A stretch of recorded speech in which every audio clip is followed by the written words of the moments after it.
Hey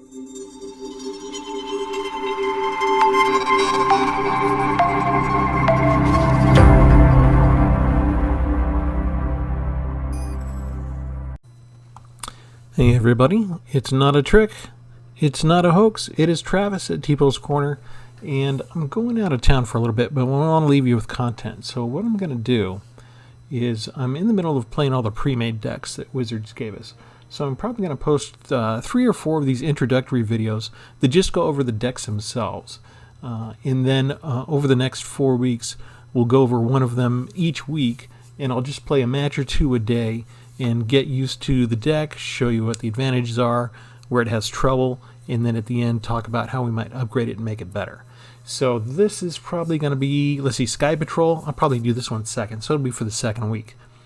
And this is one portable hole for you. When it enters the battlefield, exile target non-land permanent and opponent controls with mana value 2 or less.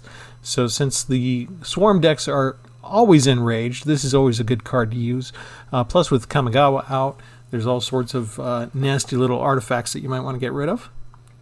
Stonebinder's Familiar. Whenever 1 or more cards are put into exile during your turn, put a +1/+1 counter on Stonebinder's Familiar. The ability only triggers once each turn. So this is going to be sort of a thinking man's deck, so to speak, because you're going to have to make a lot of decisions each time. You're always going to have a chance, I think a lot of times when you have this Familiar out on the battlefield, to foretell another card. And you got to decide, okay, do I want to, is it more useful for me to foretell 2 cards, or foretell 1, get a +1 counter, foretell the other one the next turn, get another counter, and so on and so forth. 3 Fearless Fledglings from Zendikar, Landfall. Whenever land enters battlefield under your control, put a +1/+1 counter on Fearless Fledgling. It gains flying until end of turn. Luminarch Aspirant, and this is grayed out because they changed the version for Alchemy. So even though, let's see, if we go in here, see this is set for Alchemy, but it's really a standard deck. I'm playing this in standard, so the card is good as is. But if we were in Alchemy, it wouldn't let me use this card. It would make me use the changed card, which has you adding the +1/+1 counter at the end of your turn, I think, or at the beginning of your end, instead of at the beginning of combat. So since we're playing standard, we get this version of the card, where the original one, we still get to add it at the beginning of combat. So you notice all 3 of our creatures here up front are small, but we always get to add some counters to them. 2 Depart the Realm, foretell for, so you can play it for 1 blue later. Return target non-land permanent to its owner's hand. Works on you or your opponent's stuff. Karfell Harbinger, a zombie wizard. You can spend this mana only to foretell a card from your hand or cast an instant or sorcery spell. And I gotta admit, this card has not been too useful to me in the blue decks that I've seen it, people trying to stick it in. But I kind of want to make a blue zombie deck with it. We'll see what the future holds. 1 copy of Elite Spellbinder and 3/1 Flyer. You get to look at your opponent's hand, exile a non-land card from it. As long as that card remains exiled, its owner can still play it, but it costs 2 more to cast. So just a way to find one of their cards and make them wait before they can cast it. 3 copies of Expel, exile a target tapped creature. It's nice. It would be nicer, but there's so much flying in the meta with a bunch of Vigilant Angels and stuff that sometimes this card doesn't work. Skyclave Apparition, 1 copy of that. When they enter the battlefield, exile to 1 target non-land, non-token permanent you don't control with mana value 4 or less. A lot of conditions there, but it's still a pretty good card. When it leaves the battlefield, the exiled card's owner creates an XX blue illusion creature token, where X is the mana value of the exiled card. So if I used it on, my opponent had a Karfell Harbinger, for example, it would go under this card while I had it. If they got rid of it later, it would get a 2/2 creature illusion that you see to the right there. Grazlax, Illithid Scholar. Whenever a creature you control becomes blocked, you may return it to its owner's hand. Whenever 1 or more creatures you control deal combat damage to a player, draw a card. 3 Saw It Comings, you can foretell those and make them cheaper for later. Those are devastating cards sometimes. 3 copies of Vega the Watcher. This is also grayed out because they recently changed it for Alchemy specifically.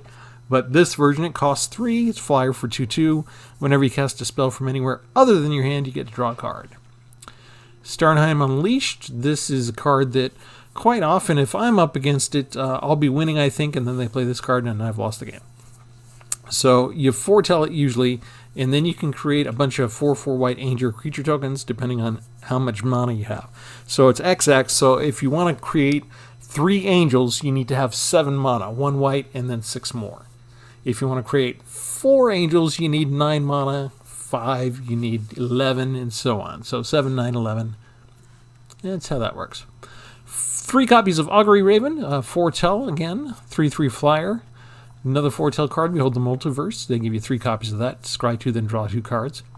1 copy of Cosmos Charger. This is another one they recently changed for Alchemy. I think they made it better, if I remember right.